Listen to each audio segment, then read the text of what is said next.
Alors salut, dans cette vidéo on va déterminer les développements de série de Fourier d'une fonction qui n'est ni paire ni impaire. Et dans ce cas on a vu dans la vidéo de résumé que bon il faut déterminer simplement les coefficients complexes. Donc le développement en série de Fourier, si j'appelle ça S pour f en tout point t, et c'est donné par 1 sur la racine carrée de la période. Ici, notre fonction, c'est 2pi périodique intégrale sur n allant de moins infini à plus infini, donc intégrale sur z de cn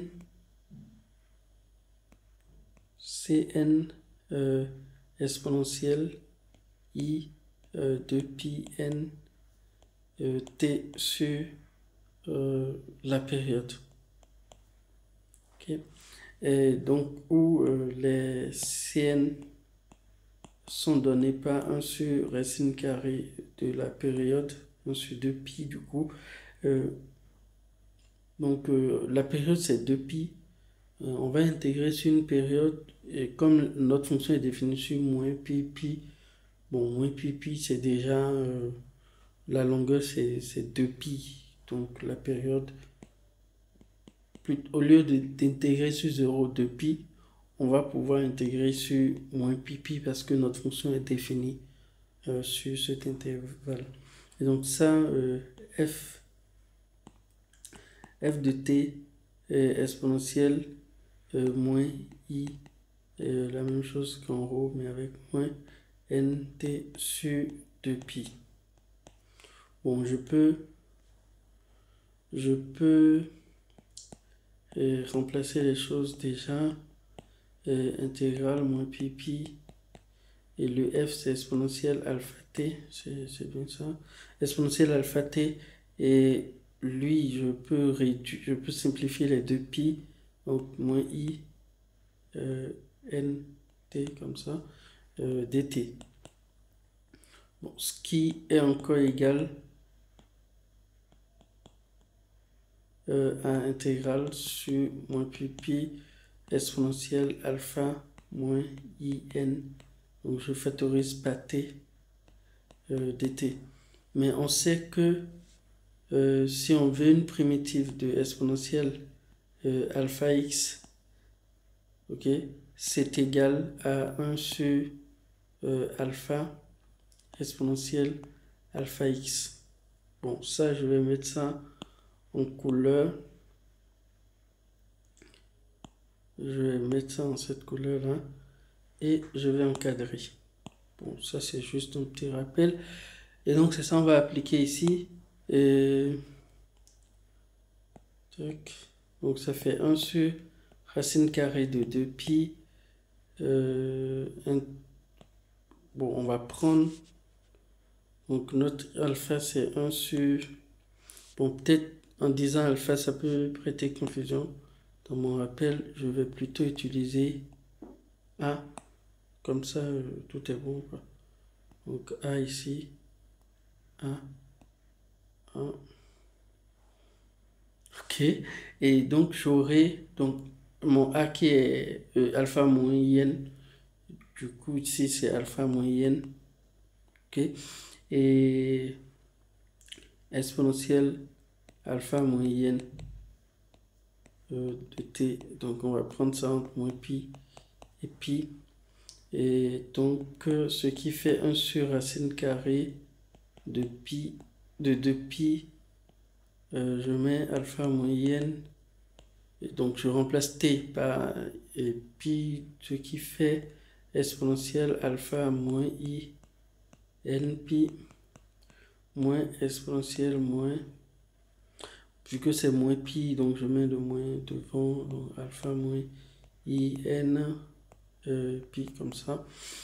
Et alors je vais scinder la partie exponentielle, racine carrée de pi exponentielle alpha pi exponentielle moins i n pi, okay, moins exponentielle moins alpha pi exponentielle INP, parce que le moins ici, ça va multiplier ce moins, ça fait plus INP.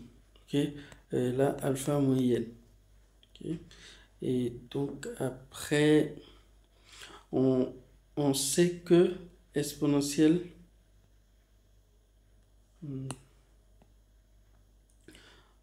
exponentielle INP, c'est encore égal à exponentielle moins INP. Okay? C'est égal à moins 1 exposant N. Bon, pourquoi? Il suffit de se placer sur le cercle trigonométrique. Okay. D'accord? Bon, le cercle trigonométrique, là, on aura 0. Ici, c'est pi, 2pi, 3pi, 4pi, 5pi. Du coup, bon, ici, on aura les 2pi'n, ok, les paires. Et ici, on aura les 2pi'n plus 1. Donc,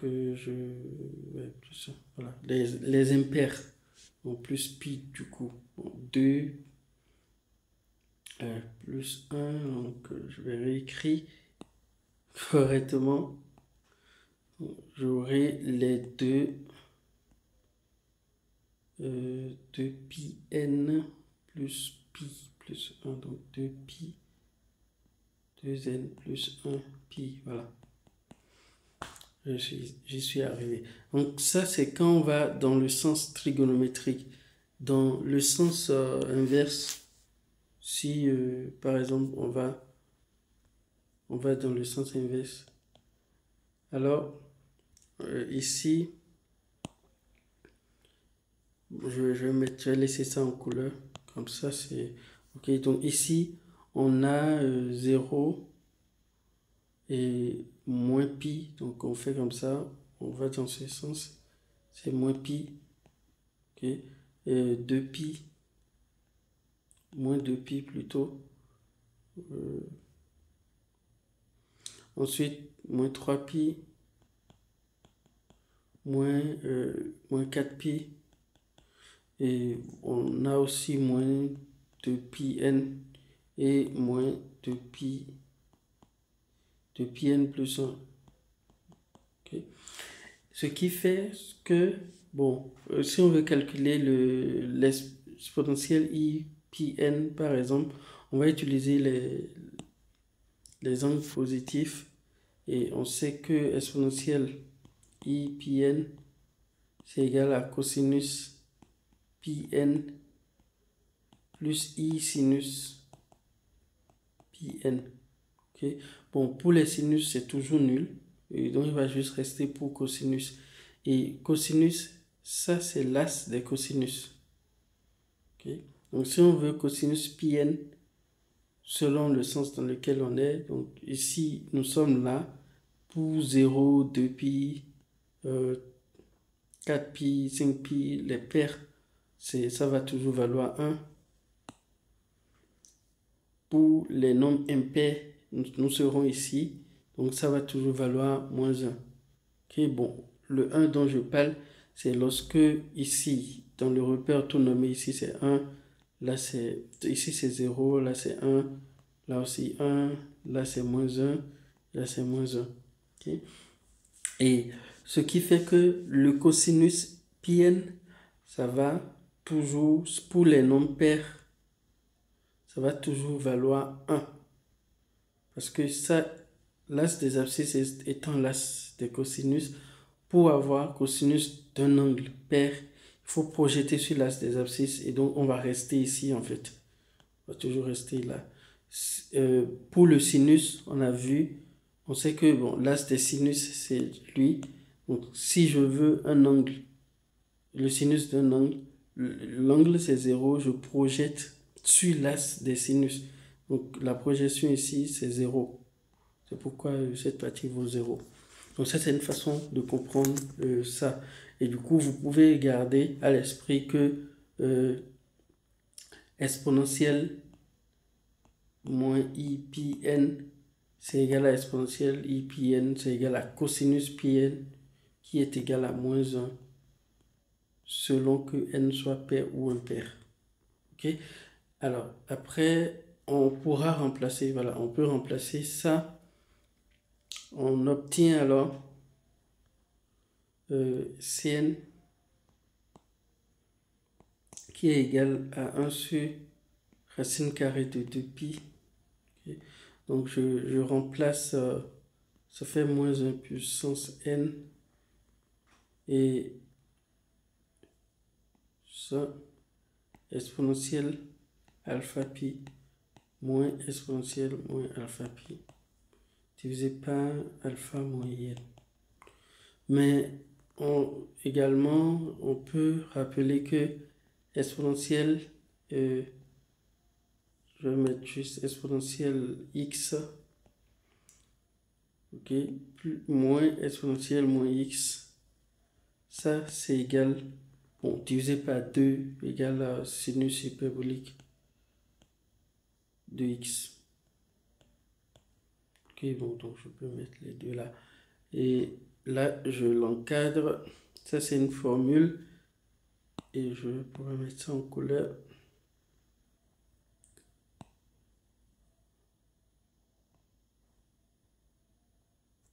Ok. Donc, on va utiliser ça pour notre Cn ici.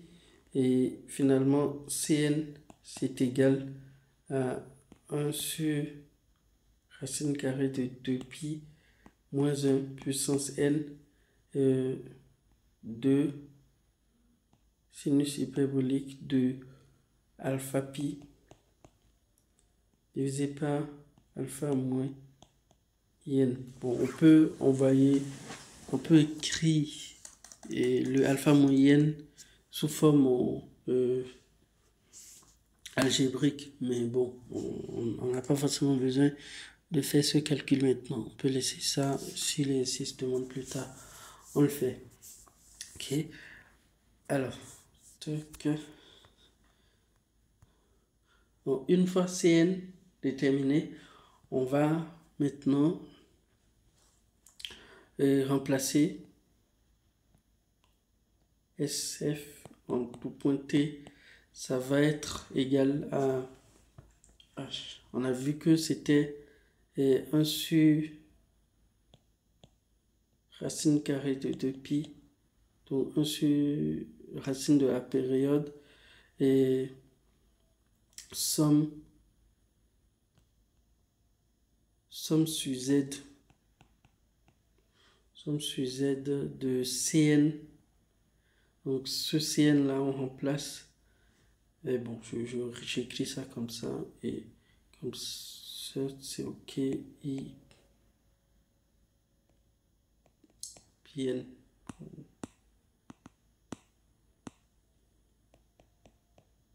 Comme ça, c'est bien ce qu'on a mis au départ, c'est ça ici.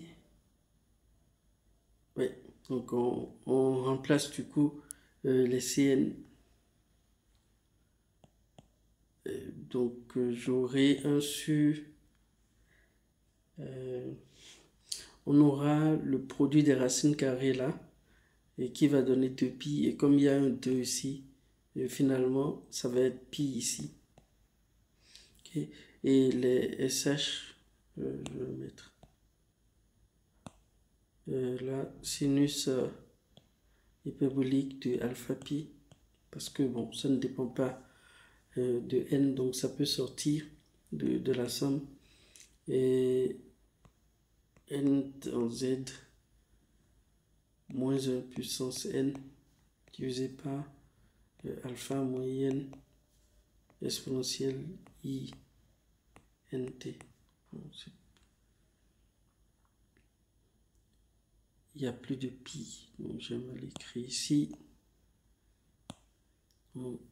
nt, ce niveau. Alors, bon, donc ça c'est le développement en série de Fourier de notre fonction f.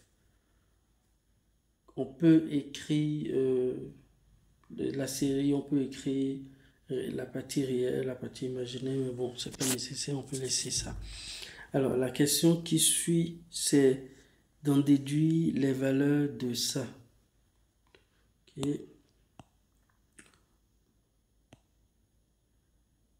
Voilà. On veut déduire les valeurs de cette somme. Du coup, je vais réécrire la somme ici.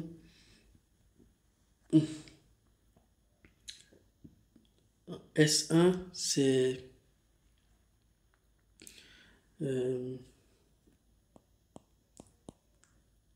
la somme sur P en 0 à plus l'infini de moins 1 puissance P,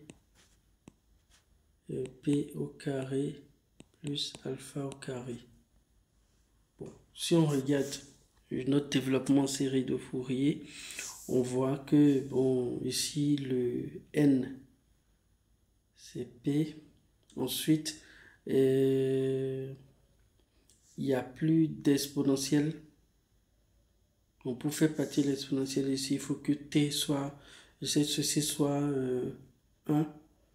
Mais pour avoir 1,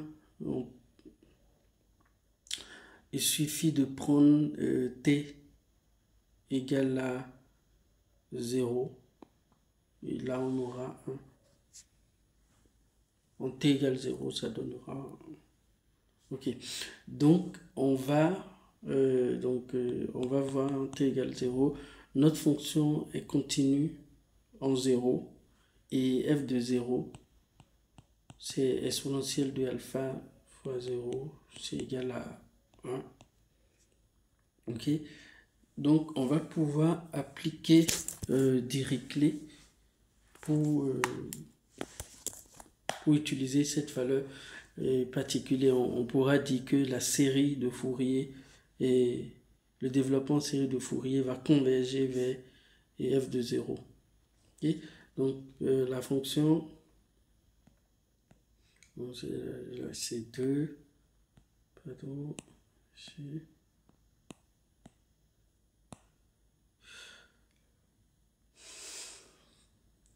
la fonction f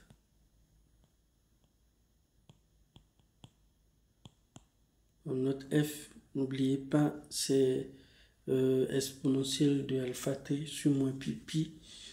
C'est une fonction exponentielle, donc c'est de classe C1 par morceau.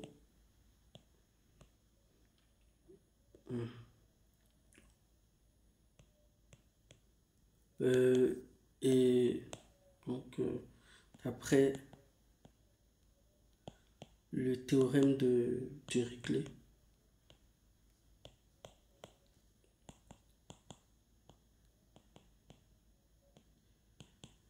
on a la convergence simple de f de S en 0 vers et f de 0. Donc on a SF de 0 qui converge vers f de 0.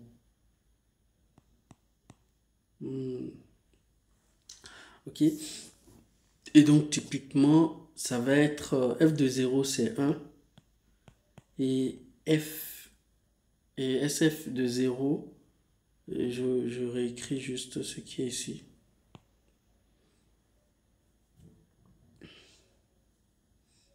Je vais encadrer ça. Ok, et peut-être, bon, ça peut rester comme ça. Et je vais copier pour qu'on l'ait.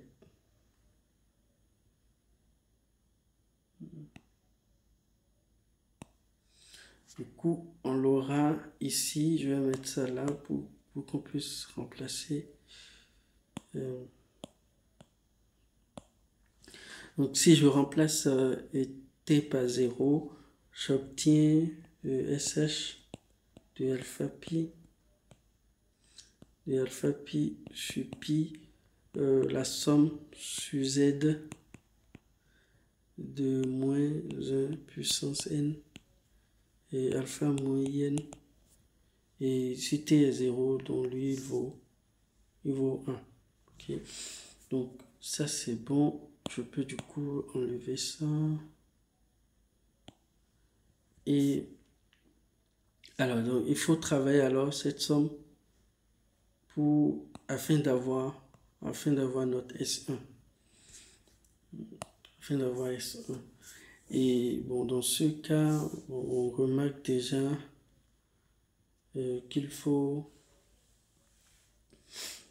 c'est une somme sur des nombres positifs. Il n'y a pas la partie négative dedans. On décompose. Donc ça, c'est SH de alpha pi sur pi somme.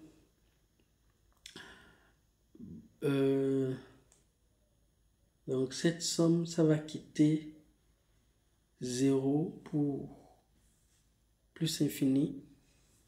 Donc ici on est dans Z. Et bon, du coup, parfait. Ce que je vais faire en 0, pour n égale 0, on obtient ici 1 et ici alpha. Donc 1 sur alpha. Ok. Et plus, donc on va faire n plus grand, strictement plus grand que 0 parce que j'ai appris le cas en 0 jusqu'à plus l'infini de... Bon, on peut écrire directement ici n égale à 1 pour que vous sachiez que ici on a pris n égale 0 là. Alors, donc une fois ça, j'aurai les parties P moins 1 puissance n,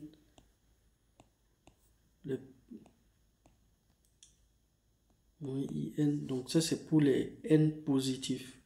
Et pour les n négatifs, ça va faire n négatif, donc finalement il y aura plus n là.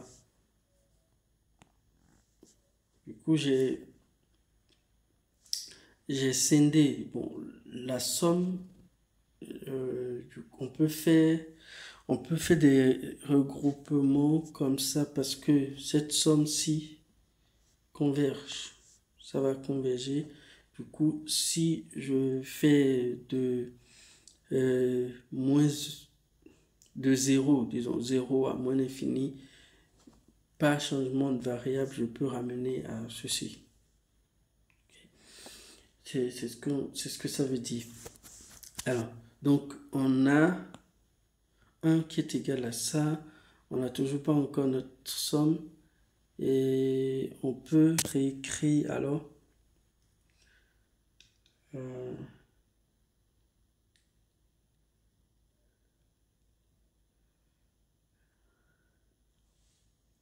C'est égal à SH sinus hyperbolique alpha pi sur pi 1 sur alpha plus... Donc, il faut remarquer que cette somme, voilà, je vais réécrire comme ça, n à 1 moins 1 puissance n alpha moins in. Mais du coup, je peux... Ouais, parfait. Je peux... Très bien. Je peux rendre au même dénominateur tout simplement ce qui est là. J'obtiendrai... Et en haut, ça va faire 2 alpha. Donc, on aura alpha moins in plus alpha plus in. Et le produit, en haut, ça fait le module finalement, ce qui fait alpha au carré plus n au carré. C'est ça. Et ce qui fait SH alpha pi sur pi 1 sur alpha plus 2 alpha, la somme n allant de 1 à infini, 1 divisé par, pardon, il y a le moins 1 puissance n que je n'ai pas mis. Donc, ici, alpha au carré plus n au carré. Et en haut, on a moins 1 puissance n. Moins 1 puissance n qui est ici. Ok, je ferme la parenthèse. Qui fait sinus hyperbolique de alpha pi sur pi. Bon, ici, je peux rajouter 0 à cette somme. N'oubliez pas que dans notre S, il y a 0. S1, il y a 0. Donc, je peux rajouter 0 à cette somme et l'enlever. Donc, pour n égale 0, pour n égale à 0, ici, cette somme-là va valoir en 0. Cette somme va valoir 1 divisé par alpha au carré. Okay. 1 divisé par alpha au carré. Et du coup, j'aurai 1 sur alpha plus 2 alpha sur alpha carré. Ok. Donc, c'est comme si j'ai ajouté un terme. Du coup, c'est un retranchement ici. Plus n allant de 0 à plus l'infini, moins 1 puissance n alpha au carré plus n au carré. Bon, lui, je peux l'enlever.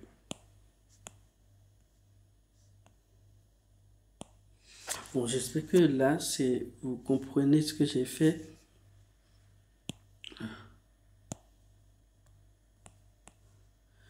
Ici, j'ai ajouté le thème 0.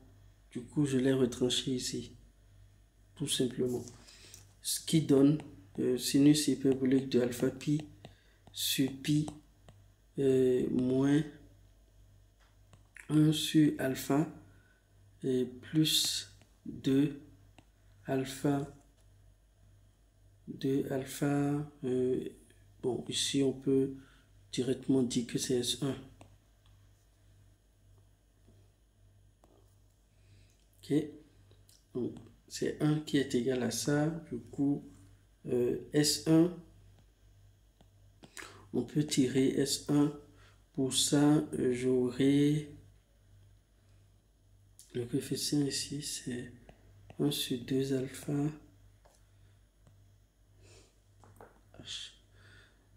pi sur SH alpha pi. Lui, il vient, ça fait plus 1 sur alpha.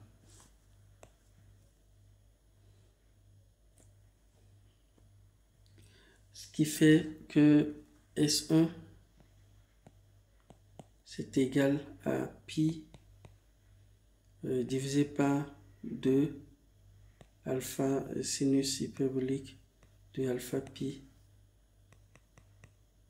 Okay. Et plus 1 sur 2 alpha au carré. Donc ça, c'est notre première somme. Et pour la seconde somme, où est l'exercice?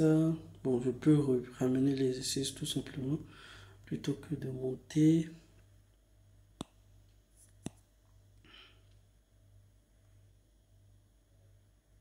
Je l'écris et après je l'enlève.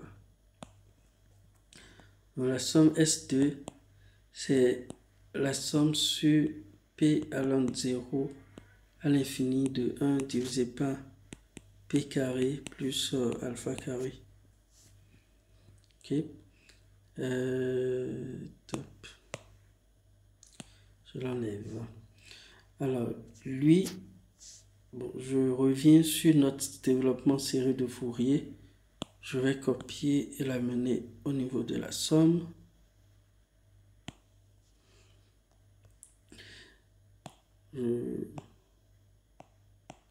Je copie et après on va pouvoir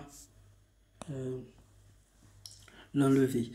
Donc c'est comme si ici, tout ça, c'est comme si tout ça là valait 1 et qu'on prenait le module là.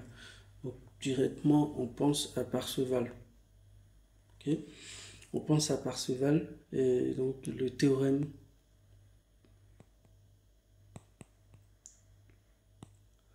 de Parseval. Dans le cas complexe,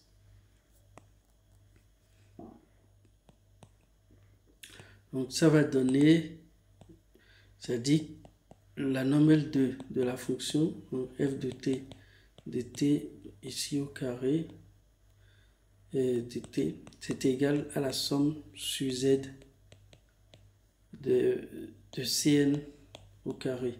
C'est ça qui va faire disparaître ce thème-ci. Et donc, ce qui fait ici le module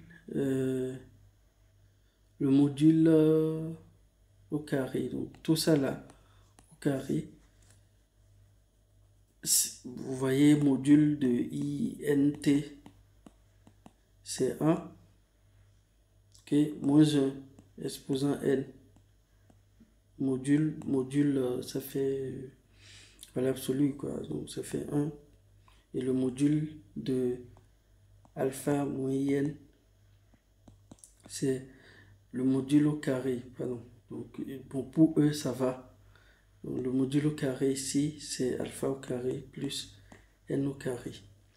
Ok, donc je peux alors enlever celui-ci et tout simplement remplacer par 1 divisé par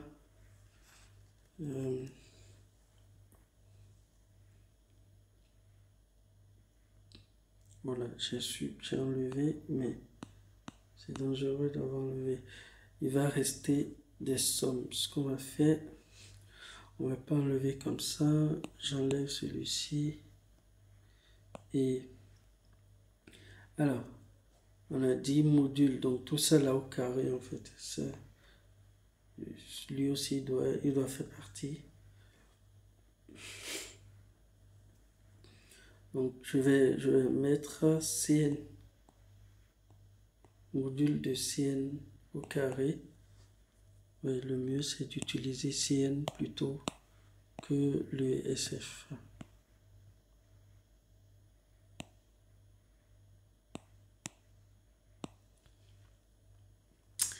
Alors Cn, on a calculé Cn et c'est ici.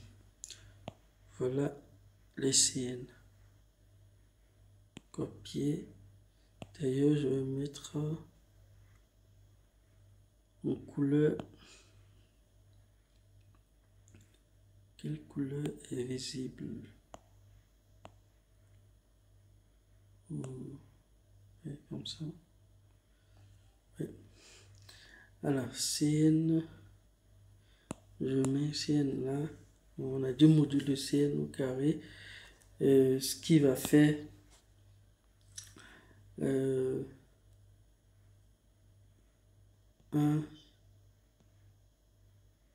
divisé par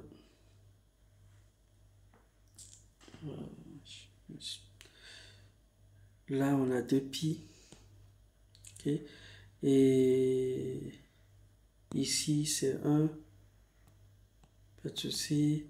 Là c'est au carré, sh au carré, alpha pi divisé par alpha au carré plus n au carré, comme ça. Ce qui donne 2 sinus hyperbolique au carré alpha pi divisé par alpha au carré, pardon, il y a pi d'abord, fois 1 sur alpha au carré n au carré. Ok, donc ça c'est bon. Ensuite,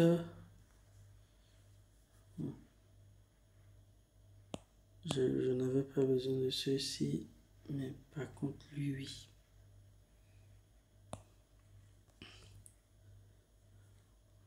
Ça, c'est Cn au carré. Module de Cn au carré. Et ensuite, moins pi f sur moins pi f au carré, f de t carré. Et t, c'est intégrale moins pi de exponentielle alpha t au carré. Donc, ça fait 2 alpha t. Exponentielle 2 alpha t dt. Ce qui fait, on a vu que ça fait 2 alpha exponentielle 2 alpha t entre moins pi et pi, ce qui donne exponentielle 2 alpha pi moins exponentielle de moins 2 alpha pi, okay, sur 2 alpha. Mais ce qui est en haut, on sait que bon, ça c'est exponentielle de alpha pi, exponentielle de alpha pi moins exponentielle de alpha pi sur 2, c'est sinus hyperbolique de ça divisé alors par alpha. Ok, donc on a dit que ces deux sont égaux avec la somme ici. Donc on va obtenir, c'est Parseval ici, hein.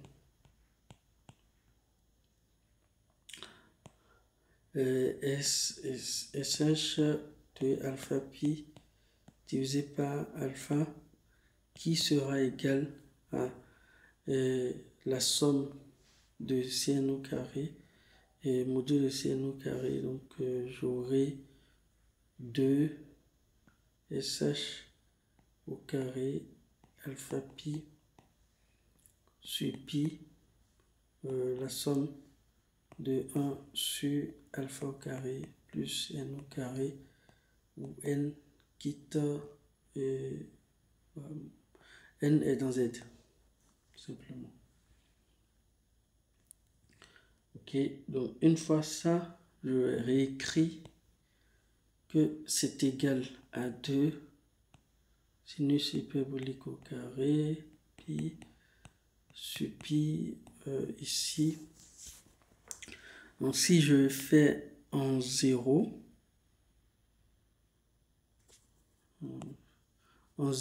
pour ici, n égale à 0, ça fait 1 sur alpha au carré. Okay. Plus, bon, on fait un peu comme ce qu'on avait vu précédemment, les parties positives et les parties négatives. Donc finalement, on obtiendra ici intégrale n allant de 0 à plus l'infini, okay, de alpha au carré plus n au carré.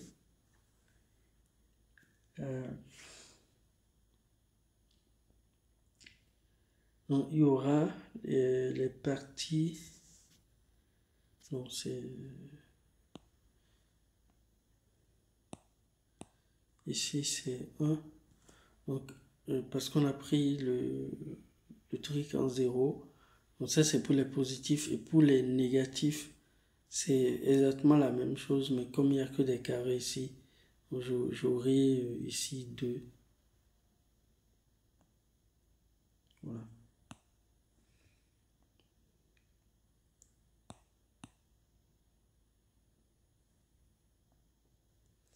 Donc j'aurai là 2. Ok. Ce qui fait que, bon, donc n est dans z, il y aura les nombres positifs et les entiers négatifs. Pour les entiers négatifs, à cause du carré ici, le carré sera conservé, on aura toujours la même somme, donc cette somme, il y aura 2 fois ça, quoi, tout simplement. Alors, et ici, j'avais SH de alpha pi sur alpha qui est égal à 2 SH carré alpha pi sur pi, et là, j'ai 1 sur alpha au carré. Et j'ajoute 0. Du coup, il faudrait enlever un 0, ce qui fait 2 divisé par alpha au carré. Ok, plus, bon, j'ai ajouté 0. Ici, c'était la somme partait de 1. Donc, si j'ajoute 0, c'est qu'il faut enlever le terme en 0. Donc ça, 1 alpha au carré, n carré, qui n'est rien d'autre que, n'oublions pas, ici il y a 2, qui n'est rien d'autre que S2. Donc ça c'est S2, et ça je peux réécrire que, donc ça c'est SH alpha sur alpha égale à 2 SH carré et alpha pi sur pi. Cette différence, ça fait 1 sur alpha au carré plus 2 S2. Ok. Et je trouve alors S2. Bon, il y a un carré là, donc on peut utiliser le fait que sinus hyperbolique de 2 alpha pi, ça se comporte comme le sinus, comme sinus 2x, quoi. Ce qui fait 2 sinus hyperbolique de alpha pi cosinus hyperbolique de alpha pi.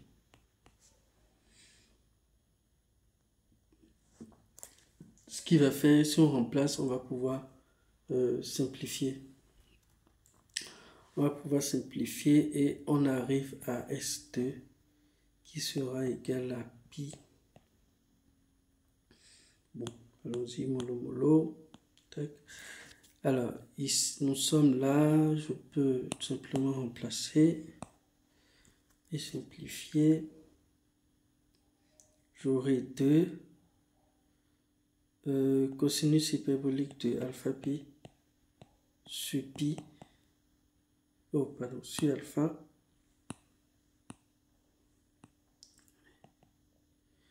égale à 2. Bon, je vais simplifier une fois de l'autre côté. Il va alors rester alpha pi là, sur pi, moins 1 de S2. Donc comme ça, je peux tirer S2. Donc il y a un demi là. Ensuite, lui vient avec 2 sinus hyperbolique de alpha pi sur alpha. Donc lui vient avec son inverse, sinus hyperbolique de alpha. Ici c'est pi. Bien sûr. Bon, si j'ai gardé le V2 là, ensuite lui il va, ça va faire plus 1 sur alpha au carré. Voilà. Et donc je peux réécrire que S2 c'est égal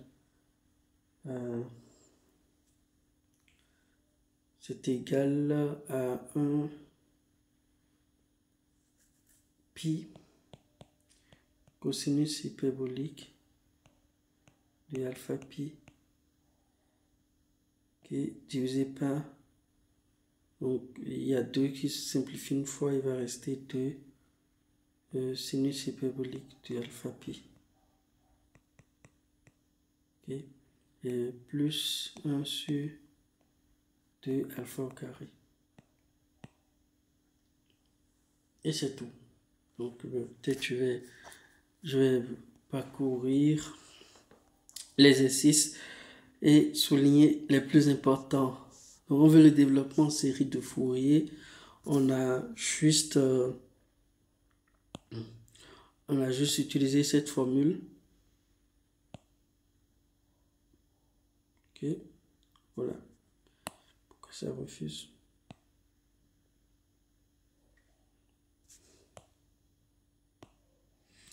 Donc on a utilisé cette formule.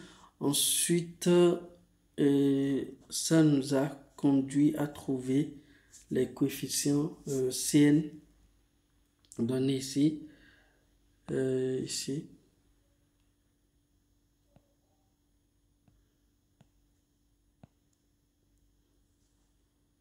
Ok.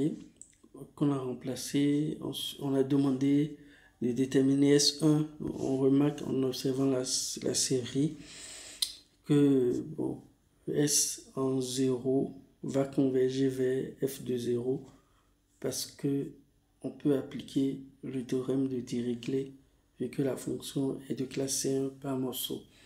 Et ça nous a permis de trouver S1, c'est bien souligné, et S2, on a utilisé l'inégalité, le théorème de Parseval, ça, pour finalement trouver S2. Bon, je sais que c'est allé un peu trop vite, peut-être. Si vous avez des questions, mettez ça en commentaire. Je vais répondre dans les commentaires directement, ou bien je ferai une vidéo et pour expliquer les parties si vos questions nécessitent beaucoup plus de détails. Également, si vous avez des exercices pareils et que vous n'arrivez pas à les faire, vous pouvez mettre en commentaire et on va pouvoir vous aider. J'espère que cette vidéo vous aura été utile. Alors prochainement, on va considérer le cas pour une fonction paire et le cas pour une fonction impaire et peut-être d'autres formes de sommes à calculer en utilisant Dirichlet, les valeurs particulières Dirichlet et Parseval, ou le fait écrit pour les parties positives et les parties négatives qu'on avait à faire pour le calcul de ces séries particulières. Et puis c'est tout. À bientôt.